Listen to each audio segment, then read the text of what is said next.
Hi everyone, welcome back to this channel. मेरा नाम है Kritika, this is O2IAS academy. तो यहाँ पर हम लोग रिविजन कर रहे हैं आने वाले दिनों में। इनफैक्ट सितंबर, अक्टूबर, नवंबर, दिसंबर, इसमें जितने भी हिमाचल के एग्ज़ाम होने वाले हैं, HS हो गया, NT है, और कोई भी एग्ज़ाम जिसमें लोग बैठने वाले हैं, ये उनको बेनिफिट करती है। इस सीरीज़ में हम लोग रिविजन कर रहे हैं 2 पार्ट्स में। एक है हिमाचल प्रदेश के करंट अफेयर्स और एक है आपके MCQs, जिसमें हम लोग डिस्ट्रिक्ट वाइज कवरेज कर रहे हैं। तो category wise current affair cover कर रहे हैं। इससे पहले art and culture, infrastructure, agriculture, horticulture, वो सब हमने किया। आज हम कुछ सोशल इश्यूज़ के ऊपर जो भी न्यूज़ रहे हैं पिछले 1 साल में, उनको कवर करेंगे। साथ में प्री के मैंने क्वेश्चंस भी बनाए हैं, तो वो भी आप साथ में देख सकते हैं कि HPPSC किस तरीके के क्वेश्चन पूछता है, तो आप उनको भी अटेम्प्ट कीजिएगा और मेंस में भी ये आपको हेल्प करेगा। ठीक है जी। तो इन लेक्चर्स के PDF कहाँ मिलते हैं, जो आप बाद में पढ़ने के लिए आपको काम आएंगे, तो वो मिलेंगे आपको हमारी मोबाइल एप्लीकेशन पर। इसका लिंक डिस्क्रिप्शन बॉक्स में दिया गया है। वहाँ पर एक कोर्स है जिसका नाम है HAS प्रीलिम्स की टेस्ट सीरीज़। उसके कंटेंट सेक्शन में जाके फ्री रिसोर्सेज फोल्डर से आप PDFs को डाउनलोड कर सकते हैं। और भी टेस्ट सीरीज़ वहाँ पर अवेलेबल हैं, जो भी आपकी तैयारी को बेनिफिशियल यहाँ पर है, उसको ज़रूर एक बार चेक कीजिएगा। तो चलिए शुरुआत करते हैं पहली न्यूज़ के साथ में। तो ऐसा नहीं है कि ये अभी की न्यूज़ है या पहले की न्यूज़ है, ये काफ़ी टाइम से चलती आ रही न्यूज़ है। सिरमौर में रहने वाली एक कम्युनिटी है जिसका नाम है हाटी कम्युनिटी। वो लोग ट्राइबल स्टेटस की यहाँ पर मांग कर रहे हैं। अब हमें क्या क्या चीज़ें पता होनी चाहिए। पहली बात, इनको स्टेटस मिला नहीं मिला। दूसरी बात, ये जो कम्युनिटी है कहाँ की रहने वाली है, ज्योग्राफी वाइज पता होना चाहिए, इनका कल्चर पता होना चाहिए, और अगेन सिरमौर की है तो आसपास में से कौन सी रिवर गुजरती है, किस तरीके के इनके ट्रेडिशंस हैं, वो सारी चीज़ें पता होनी चाहिए। अभी रिसेंटली भी ये न्यूज़ में रही जब हमारे CM हैं, उन्होंने कहा कि गुड न्यूज़ जो है वो आने वाली है। ये काफ़ी ज़्यादा ऑन ऑफ रहा। ऑन ऑफ ऐसा रहा कि ये लोग मांग रहे थे ट्राइबल स्टेटस उत्तराखंड में रहने वाली एक जॉनसर ट्राइब के तौर पे, कि उनको वहाँ पर मिला हुआ है तो हमें भी यहाँ पर मिलना चाहिए। फिर गवर्नमेंट ने बोला कि उनको भी नहीं मिला है, तुम लोग तो गलत है, तुम्हारा जो बेसिक आर्ग्यूमेंट है वही गलत है, तो तुम लोग को भी नहीं मिलेगा। बात खत्म हो गई। इस तरीके से ये बार बार जो है बात बाहर आ रही है, लेकिन हमारे लिए ये कम्युनिटी बहुत इंपॉर्टेंट है, ये ट्राइब बहुत इंपॉर्टेंट है। सिंस चल रही है न्यूज़ में, तो फिर एग्ज़ाम में आपको पता होना चाहिए। तो सबसे पहली बात, 2016 से केंद्रीय हाटी समिति इस उपलक्ष्य में, इस डायरेक्शन में काम कर रही है और ट्राइबल स्टेटस की मांग कर रही है। किस लिए ट्राइबल स्टेटस मांगा जाता है, तो वो आपका इकोनॉमिक बैकवर्डनेस के लिए मांगा जाता है। ठीक है। आर्टिकल कौन सा होता है, 366(25). ये जो आर्टिकल है ये डिफाइन करता है कि कौन सी कम्युनिटी शेड्यूल्ड ट्राइब है। फिर हमारे पास में 5th शेड्यूल है जो बात करता है एडमिनिस्ट्रेशन की, अगेन शेड्यूल्ड ट्राइब की। तो यहाँ पर ये इसी आर्टिकल में एड अप होना चाहते हैं। तो सबसे पहले इसकी जोग्राफिकल लोकेशन की हम बात करते हैं। तो देखिए आप, यहाँ पर हिमाचल और उत्तराखंड बॉर्डर शेयर करता है। 1815 से पहले, 1814-15 से पहले यहाँ पर जो सिरमौर और देहरादून का ये वाला एरिया है, ये एक ही रॉयल एस्टेट हुआ करता था। उत्तराखंड वाली साइड पे जॉनसर एरिया आता है और इधर आपका सिरमौर हमें देखने को मिलता है। सिरमौर में से अब एक नदी होके गुजरती है जिसका नाम है गिरी रिवर। गिरी रिवर एक तरफ ट्रांस वाली साइड सिरमौर रह जाता है और इसको यहाँ पर हाटी कम्युनिटी रहती है, जिसको हम ट्रांसगिरी ट्राइब के नाम से भी जानते हैं कि ये एक ट्रांसगिरी ट्राइब है। अब ये जो नाम पड़ा हाटी, ये किससे रिलेट करता है, तो ये निकलता है छोटी मार्केट से जिनको हाट कहा जाता है। यहाँ पर आपके मार्केट है, बेसिकली क्रॉप्स हो गए, मीट वूल जो भी अवेलेबल रहता है उसका ट्रेड जो है यहाँ पर किया जाता है, उनको हाट कहते हैं।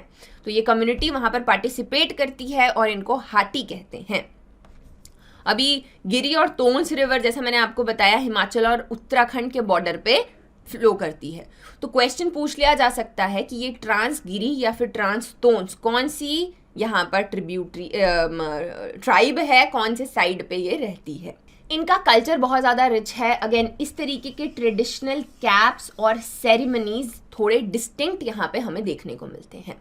अब जैसे मैंने आपको बताया कि 1814 से पहले यहाँ पर एक ही रॉयल एस्टेट हुआ करता था, तो उत्तराखंड की जॉनसर ट्राइब के साथ में इनके ट्रेडिशंस हो गए, मैरिजेस हो गए, वो काफ़ी ज़्यादा मैच करते हैं।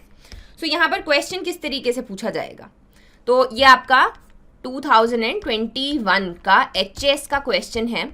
वहाँ पर पूछा गया है कि Kanchan form of marriage in Sikkim is exactly similar to which type of the marriage system in Himachal Pradesh. तो अगेन आप देख सकते हो यहाँ पर सिमिलैरिटी के ऊपर भी क्वेश्चन पूछा गया है कि सिक्किम की किसी शादी के साथ में यहाँ पर ये मैच करती है, तो वो थी आपकी दरोश।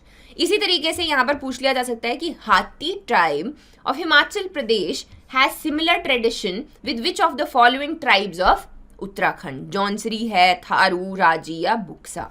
तो सही आंसर क्या रहेगा, जौनसरी ट्राइब। अब कुछ कीवर्ड्स है जिनके बारे में पता होना चाहिए, जैसे कि यहाँ पर कम्युनिटी बैकवर्ड है, तभी तो ट्राइब का यहाँ पर ये शेयर मांग रहे हैं, स्टेटस मांग रहे हैं, तो यहाँ पर ये कम्युनिटी आपकी काफ़ी ज़्यादा बैकवर्ड है। यहाँ पर बहुत सारा रिजिड एक कास्ट सिस्टम देखने को मिलता है, जिसमें अपर कास्ट को भात या फिर खाश कहा जाता है, खश या भत भी कह सकते हैं। देन इज बधोई, जो लोअर कास्ट है उनको बधोई कहा जाता है। यहाँ पर ट्रेडिशनल काउंसिल्स देखने को मिलते हैं, जैसे हरियाणा में खप पंचायत होती है, यहाँ पर उसको खुम्बली कहते हैं।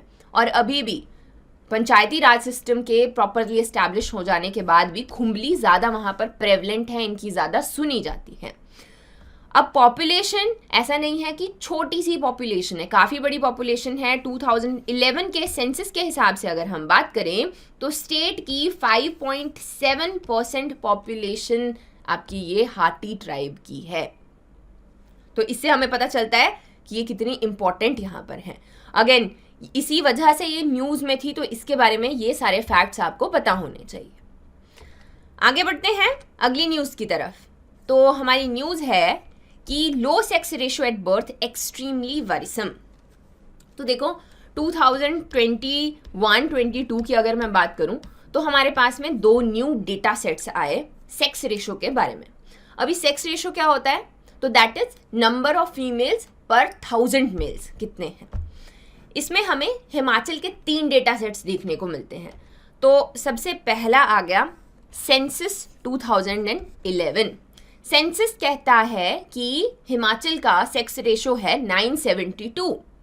फिर हम देखते हैं नेशनल फैमिली हेल्थ सर्वे आया 2019 का, उसने कहा ये वरीसम वाला जो है ये उनका फिगर है, दैट इज 875। फिर थोड़े टाइम के बाद में एक रिपोर्ट आती है जिसका नाम है CSR रिपोर्ट, और वो क्या कहती है कि वो अभी वापस से ठीक हो गया है, 936 है। तो देखो सबसे पहले ये 2019 में आई, ये 2020 में आया, इतनी जल्दी ठीक नहीं होता है। अगर ये सही है डेटा तो ये वरीसम है ही, लेकिन अगर आपको प्री में क्वेश्चन पूछा जाएगा तो वहाँ पर सोर्स को कोट ज़रूर किया जाएगा, जैसे कि जो आपका ये सेक्स रेशो है according to National Family Health Survey 5th 2019 क्या है, या फिर सेंसस के हिसाब से क्या है, या फिर CSR रिपोर्ट के हिसाब से क्या है। तो इस तरीके से क्वेश्चन पूछा जाएगा। अगर मेंस की तरफ हम बढ़ें तो मेंस में आपको इसके रीजंस का आइडिया होना चाहिए कि देखो किया तो डिक्रीज ही है, ओवरऑल 2011 के सेंसस के हिसाब से डिक्रीज ही किया है, इसके रीजंस क्या हो सकते हैं। तो सबसे पहला आता है आपका कि now people are opting for 1 child only. अगर पहला बच्चा मेल हो जाता है तो वो आगे जो है सिंस मेल चाइल्ड की प्रेफरेंस हमेशा ही इंडियन सोसाइटी में रहती है और हिमाचल में भी है। सो इसी तरीके से जो टोटल फर्टिलिटी रेट है वो भी डिक्लाइन कर रहा है, और यही आपके रीजंस हो सकते हैं सेक्स रेशियो कम होने के पीछे भी। एज आई टोल्ड यू कि जो आपकी CRS रिपोर्ट थी, सिविल रजिस्ट्रेशन सिस्टम रिपोर्ट, जो कि रजिस्ट्रार जनरल ऑफ इंडिया ने दी, उसमें हिमाचल का जो सेक्स रेशियो है दैट इज 936। इसमें सबसे अच्छा परफॉर्म किया लद्दाख ने। But again as I told you, आपको इसके गहराई में नहीं जाना है कि ये 1 साल में इतना कैसे चेंज हो सकता है, नहीं हुआ। आपको एक तो प्री का पॉइंट पता होना चाहिए कि क्या क्या है, कौन से सोर्स के हिसाब से। देन एज आपको ये पता होना चाहिए कि मेंस में अगर लिखना हो कि इसके रीजंस क्या है, क्योंकि श्योरली सेक्स रेशियो हिमाचल का डिक्रीज कर रहा है, राइट। तो आगे बढ़ते हैं अपनी नेक्स्ट न्यूज़ की तरफ। अभी नेक्स्ट न्यूज़ आ गई हमारी कि हिमाचल प्रदेश कंस्टिट्यूट सामान्य वर्ग आयोग। तो फाइनली सामान्य वर्ग आयोग की स्थापना की गई। इसका मतलब क्या है? सामान्य वर्ग है आपकी जनरल कैटेगरी, जो बहुत से ST SC OBC को छोड़ के जो एक्स्ट्रा जनरल बचती है उसको कहते हैं सामान्य वर्ग। उनकी ग्रेवियंसेस को ध्यान में रखते हुए, उनकी शिकायतों का ध्यान रखना, उनके जो भी इश्यूज हैं उनको सॉल्व करना, उसके लिए सामान्य वर्ग आयोग की स्थापना की गई। पहला नहीं है हिमाचल स्टेट की, पहला स्टेट है। इससे पहले बिहार और मध्य प्रदेश में ऑलरेडी ये कमीशन, सिमिलर कमीशंस बैठे हैं, और जिसमें बिहार वाला तो अबॉलिश कर दिया गया, मध्य प्रदेश वाला अभी भी चल रहा है, ठीक है। तो इसकी एक प्रॉपर नोटिफिकेशन आई, वो हमारे लिए इम्पॉर्टेंट है कि इसमें कौन कौन से मेंबर होंगे, कितने मेंबर होंगे। तो एक सामान्य वर्ग आयोग में it constitutes of 1 chairman and 2 members. In 2 members में से एक मेंबर जो है मेंबर सेक्रेटरी होता है, यानी कि ब्यूरोक्रेसी वाली साइड से रहता है, टॉप IAS ऑफिसर हो गया, दैट इज वो जो है जॉइंट सेक्रेटरी के रैंक से नीचे नहीं होना चाहिए, तो उसको यहाँ पर मेंबर सेक्रेटरी भी बनाया जाता है और उसके काम। फिर आ गया टर्म क्या है आयोग की, तो 1 साल है, इसको एक्सटेंड भी किया जा सकता है। Then we talk about headquarters, तो वो आपका शिमला में है। अगर मैं प्री की बात करूं, प्री में क्वेश्चन किस तरीके से पूछा जाएगा, 3 स्टेटमेंट अगर इसमें से बना दी जाती है कि इसका हेडक्वार्टर शिमला में है, इसका टर्म 1 ईयर का रहता है, और इसमें 1 चेयरमैन और 4 मेंबर होते हैं, तो आपका 3rd स्टेटमेंट इनकरेक्ट हो जाएगा। इस तरीके से प्री के लिए और मेंस के लिए कि इसके फंक्शंस क्या हैं वो इंपॉर्टेंट रहता है। अभी फंक्शंस क्या रहेंगे? जो भी आपका सामान्य वर्ग है उनकी शिकायतों का ध्यान रखना, उनके लिए वेलफेयर स्कीम्स जो ऑलरेडी चल रही हैं, ऑलरेडी लागू की गई हैं, उनको एनालाइज करना कि उनमें क्या कमियां हैं कि वो सामान्य वर्ग के लिए काम नहीं आ रही, या फिर और कुछ स्टेट्स में कंपैरिजन करना कि किस तरीके के वेलफेयर स्कीम्स को फॉर्मुलेट किया जा सकता है। सोशियो इकोनॉमिक कंडीशन, जो जर्नल क्लास में भी मार्जिनलाइज्ड हैं, पुअर हैं, उनकी सोशियो इकोनॉमिक कंडीशन को उसका सर्वे करना और उसके हिसाब से नई स्कीम्स को फॉर्मुलेट करना, उनके जितने भी प्रॉब्लम्स हैं, इश्यूज, उनके लिए इसको बनाया गया है, राइट। तो आगे बढ़ते हैं नेक्स्ट न्यूज़ की तरफ। नेक्स्ट न्यूज़ है कि राइज इन चाइल्ड स्टंटिंग इन हिमाचल प्रदेश। तो एक स्टडी की गई, उसमें देखा कि हिमाचल प्रदेश में चाइल्ड स्टंटिंग राइज की है, इनफैक्ट वास्टिंग, ओवरवेट सब कुछ राइज किया है, ठीक है। तो सबसे पहले हम बात करते हैं हंगर की। जैसे हम लोग मल्टी डायमेंशनल पॉवर्टी की बात करते हैं ना, हम लोग बात करते हैं कि अब रोटी, कपड़ा और मकान, ये 3 चीज़ें नहीं रही हैं, इसके अलावा बहुत सारी चीज़ें हैं जो डिफाइन करती हैं कि आप पुअर हो कि नहीं हो। वैसे ही सिर्फ आपका पेट भर जाना ये काफ़ी नहीं है, उसके बाद में न्यूट्रिशियस क्वालिटी कैसी है और आपकी ग्रोथ किस तरीके से हो रही है उसको भी इसमें इंक्लूड किया जाता है। अब मतलब 0 हंगर ऑलमोस्ट पूरा हो चुका है ये वाला गोल, अब फोकस कर रहे हैं क्वालिटी पे कि न्यूट्रिशन होना चाहिए। तो माल न्यूट्रिशन के कुछ फेसेस हो सकते हैं, या फिर हम कह सकते हैं कुछ टाइप्स होते हैं। तो उसमें से एक है स्टंटिंग। स्टंटिंग यानी कि अपनी एज के हिसाब से छोटे रह जाना, हाइट कम रहना। फिर आती है वास्टिंग, यानी कि अपनी एज के हिसाब से हाइट तो ठीक है लेकिन बहुत पतले होना।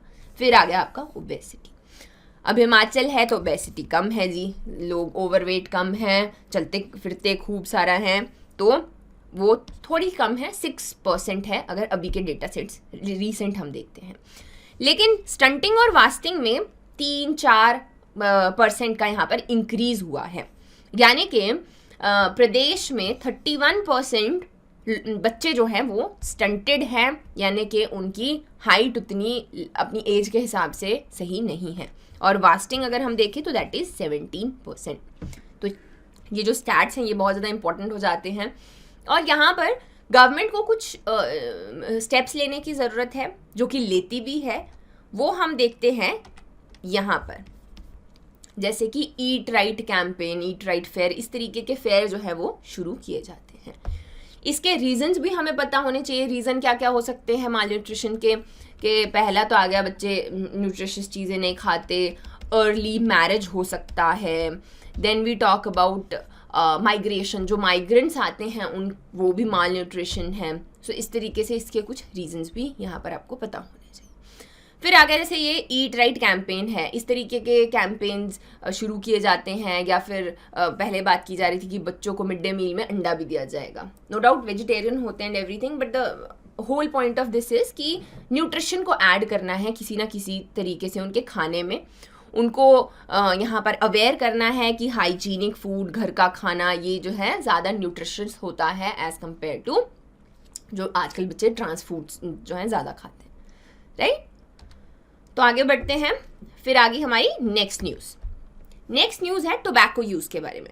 तो देखो यहाँ पर ग्लोबल यूथ टोबैको सर्वे किया गया, जो कि आपकी ministry of health and family welfare, उन्होंने यहाँ पर ये सर्वे किया और ऑल ओवर इंडिया देखा कि बच्चे स्पेशली 13 to 15 ग्रुप में टोबैको यूज़ किस तरीके से करते हैं। अब ये जो है काफ़ी ज़्यादा है, जैसे रायपुर में मैक्सिमम है और हिमाचल उसमें टॉप कैटेगरी में रहा, जहाँ पे टोबैको कंट्रोल को काफ़ी ज़्यादा उसका यूज़ जो है कम किया गया है, और दैट इज़ ओनली 1%। अभी इससे पहले ये उससे भी ज़्यादा था, 16-17 में 24 था, एंड देन वो जो है डिक्लाइन उसमें होता गया, अभी ये 1% है। अब ड्रग अब्यूज़ के ऊपर बहुत ज़्यादा फोकस किया जाता है हिमाचल में। इसके रीज़न क्या हैं? इसके रीज़न है, एक रिपोर्ट आई, मैं हमेशा कहती हूँ कि जब भी आपके ड्रग अब्यूज़ के बारे में कोई भी न्यूज़ आती है तो वहाँ पर कोट ज़रूर करना है किसी भी चीज़ को, जैसे कि magnitude of substance use in India 2019 report. ये कहती है कि हिमाचल में देयर आर 3.2% पॉपुलेशन जो चरस गांजा के डेरिवेटिव्स को कंज्यूम करती है। देन ओपियोइड्स अगर हम देखें तो वो भी आपके 1.70% है, and then national figure is 0.70, यानी कि जो भी ओपियोइड्स का यूज़ है, कैनबीस का यूज़ है, वो नेशनल एवरेज से ज़्यादा है। तो वो एक वरीसम प्रोसेस है यहाँ पर।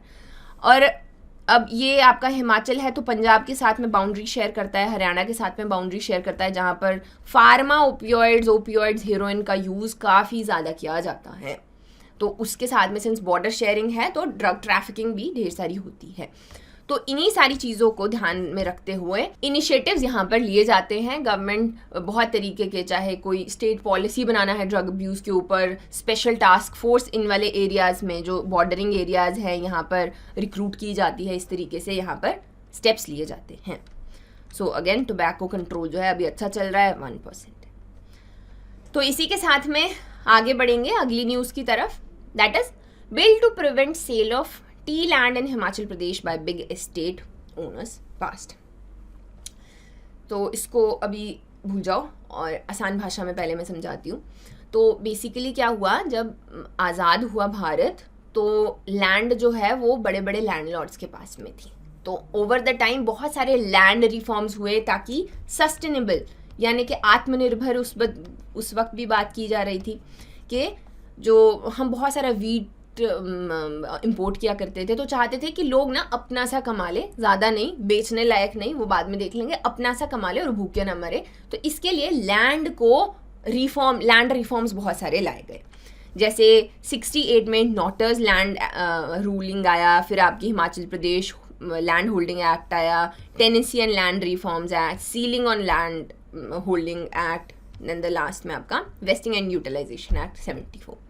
इस तरीके से एवोल्यूशन हुआ है लैंड रिफॉर्म्स का। इसमें से जो आपका ceiling of land holding act है 1972 वाला, ये क्या बात करता है? ये बात करता है कि जो एक्सेस लैंड थी लोगों के पास में, उसके ऊपर सीलिंग लगाई गई, उसको कैप किया गया, और जो एक्स्ट्रा लैंड थी उसको लैंडलेस फार्मर्स के बीच में, या फिर हम कह सकते हैं जो भी आपके वहाँ पर गरीब लोग थे, मार्जिनलाइज्ड फार्मर्स थे, उनको दिया गया, उनको छोटे छोटे लैंड जो है वहाँ पर बांट दिए गए। अब ये न्यूज़ में इसमें अमेंडमेंट फाइनली लाई गई है 2021 में। अमेंडमेंट क्यों लाई गई? इसमें से कुछ एग्जेम्पशंस इसमें रखे गए थे, कुछ चीज़ों को इसमें एग्जेम्प्ट किया गया था, जिसमें से एक आपके टी गार्डन्स भी थे। यानी कि टी गार्डन्स अब नॉर्मल जो सीलिंग है लैंड की, कैप है कि आप इतना ही लैंड रख सकते हो, उससे ज़्यादा रख सकते थे। क्यों? उस वक्त टी गार्डन्स को प्रमोट किया जा रहा था, टी गार्डन्स, टी फार्मिंग को उस वक्त ज़्यादा थोड़ा सा इंपॉर्टेंस दी जा रही थी, तो लोग जो है रख रहे थे कि छोटी लैंड पे कहाँ लोग टी उगाएंगे, तो बड़ी लैंड्स रहने देते हैं। अभी इसी एग्जेम्पशन को यहाँ पर हटाया जा रहा है।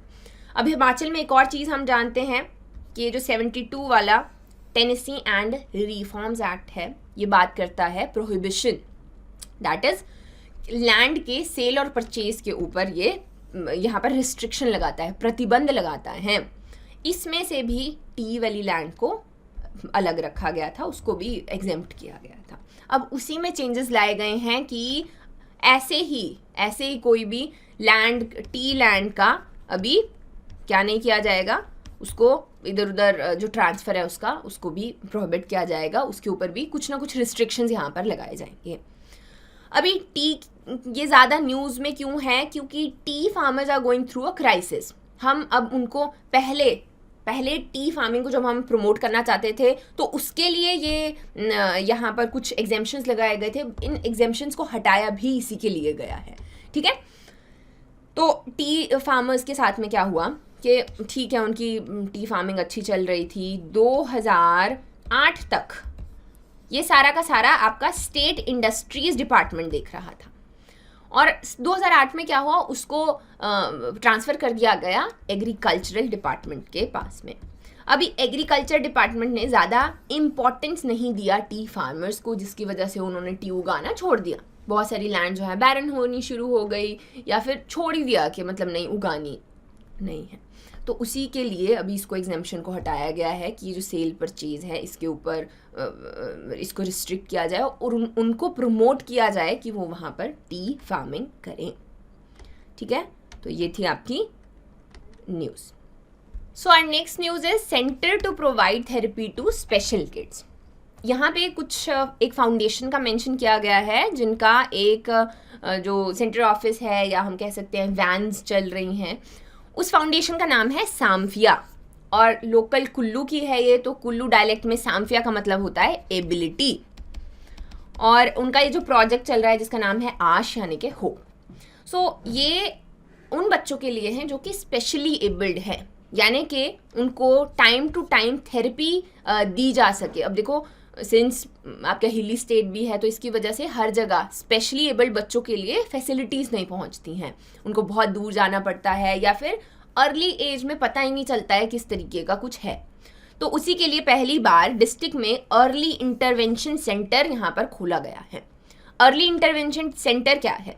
तो ये बात करता है कि बच्चे में सबसे पहले स्क्रीनिंग की जाए कि कोई भी बच्चा उसमें कोई किसी भी तरीके की ये आपका डिसऑर्डर देखने को मिलता है, ADHD हो गया या सेरेब्रल पाल्सी हो गया, है ना।